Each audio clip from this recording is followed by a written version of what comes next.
So, amen, hallelujah. Magandang umaga sa inyong lahat. Kung sa iba, magandang tanghali na ngayon sa Pilipinas.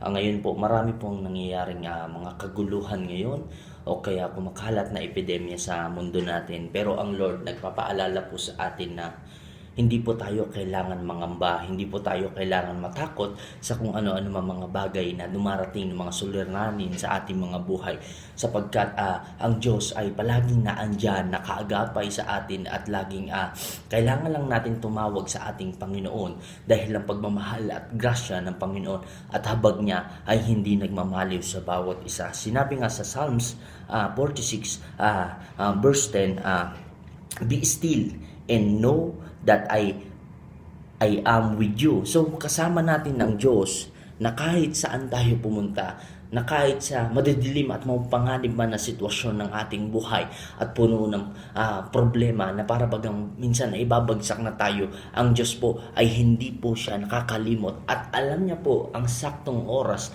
at tamang timing na tutulungan tayo ng ating Panginoon.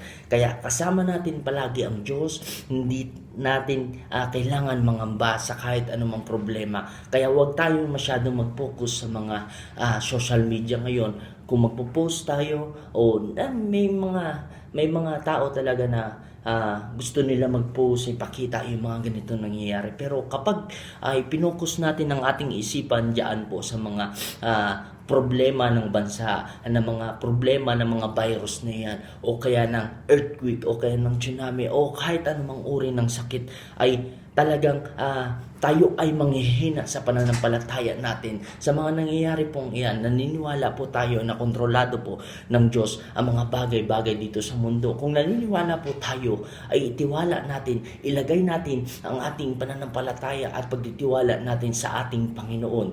At pabayaan natin na ang Diyos ang gumalaw sa ating buhay. At huwag tayong mangamba sa araw ng bukas o sa araw ng mga nganib tayo dahil po ang Diyos po ay hindi po tayo pababayaan kahit kailan po.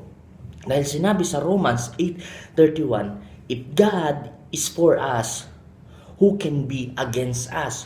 Kung kalaban man natin ang mga korona, ang sakit na yan, kung kakampi natin ng Diyos at naninirahan sa ating buhay ang ating Panginoong Jesus, ay hindi tayo pababayaan ng Diyos sapagkat kung makikita ng sakit na papalapit sa ating buhay yung sakit na iyan at nakita sa ating mga puso at buhay ang Panginoon na ninirahan sa ating puso, ay hindi na tayo lalapitan o hindi tayo matatablahan ng sakit na yan sapagkat naninirahan ang pinakamakapangyarihan sa lahat, walang iba kundi ang ating Diyos. So kaya dapat huwag tayong mangamba, huwag tayong magulumihan sa anumang bagay na mga paparating dito sa ating buhay, kundi gusto lamang ng Diyos sa mga panahon ngayon na maraming bagay na nangyayari, kaguluhan, mga epidemya na kumakalat o ng mga virus na iyan, ay gusto lamang ng Diyos na tumawag tayo ulit sa Kanya dahil ang gusto lamang ng Diyos ay mapalapit tayo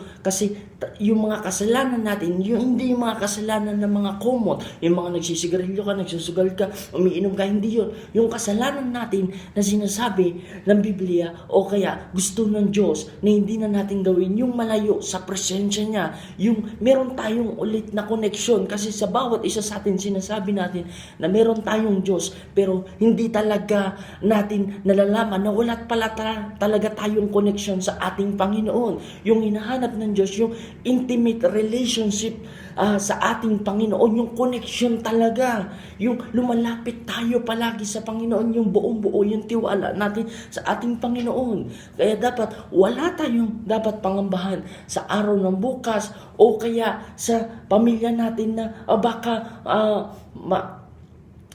ang pamilya ko ay magkaroon ng virus o kaya ako. Kapag nasa puso mo si Kristo, kapag nasa iyo, kasama mo ang Diyos at nagtitiwala ka at ibinibigay mo ang buhay mo sa ating Panginoon, never kang tatablahan ng mga sakit na yan.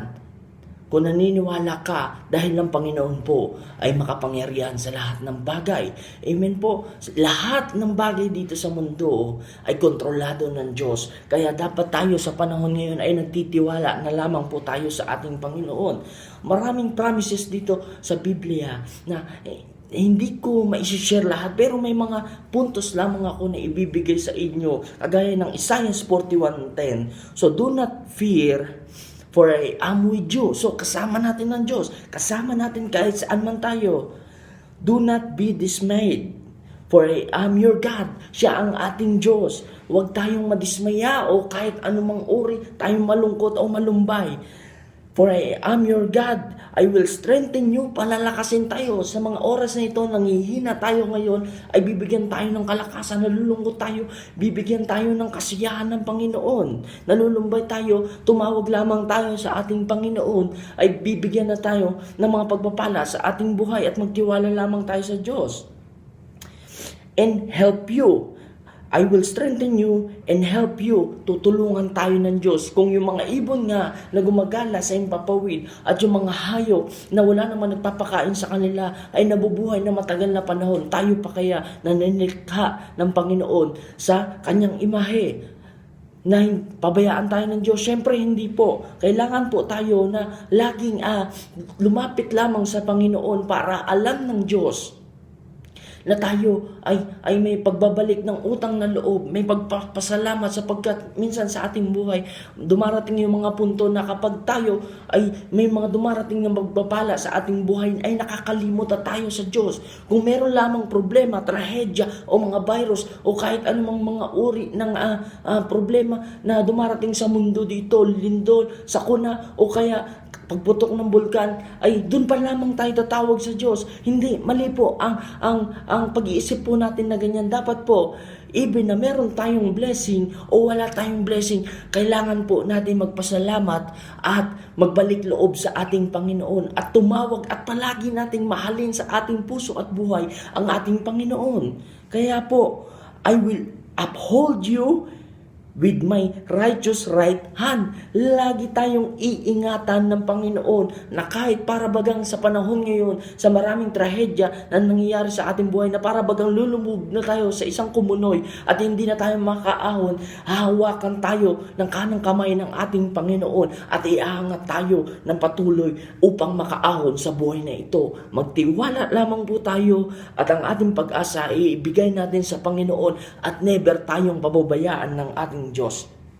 So sinabi dito sa Lamentation 3:22-23, because of the Lord great love, we are not consumed, for His compassion never fail. There are new every morning, great is your faithfulness. So yung katapatan, pag-ibig at habag ng Diyos at biyaya ay bago araw-araw.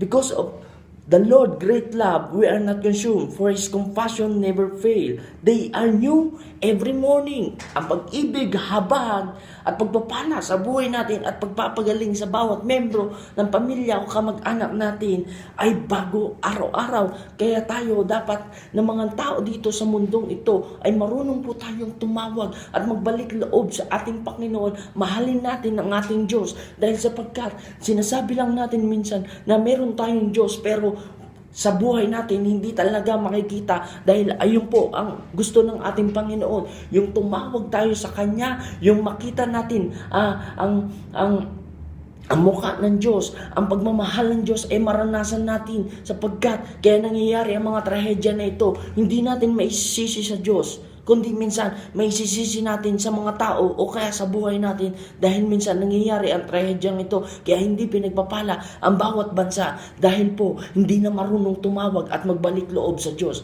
Pagsisihan na po natin ang mga maling gawa natin, tanggapin na natin ang ating Panginoon. Baka mahuli ang mga panahon na hindi natin at wala tayong tagapagligtas na walang iba kundi ang ating Panginoong Jesus. Kaya kailangan natin magbalik loob, tumawag sa ating Panginoon, manikluhod, umiyak kung maaari. Kung gusto mo maramdaman ang presensya ng Diyos, hingin mo ang dapat na dapat natin hilingin sa ating Panginoon. Kaya tayo mga kapatid o yung mga kamag-anak natin dyan, huwag tayong mangamba.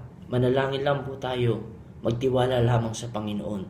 Kung alam natin na kontrolado ng Diyos ang lahat ng bagay, ibigay natin ang tiwala natin sa Diyos. Wala tayong magagawa sa mga bagay na nangyari ngayon dyan, kundi magtiwala na lamang at magpasalamat sa kung anong meron tayo ngayon. Yun na lamang po. God bless po sa lahat po ng makikinig at panood ng video ito. Pagpalain kayo ng Diyos, samahan kayo ng ating Panginoon at huwag kayong matatakot sapagkat kasama niyo ang ating Panginoon sa kahit anumang uri ng pagsubok na dumarating at trahedya sa ating buhay. God bless everyone.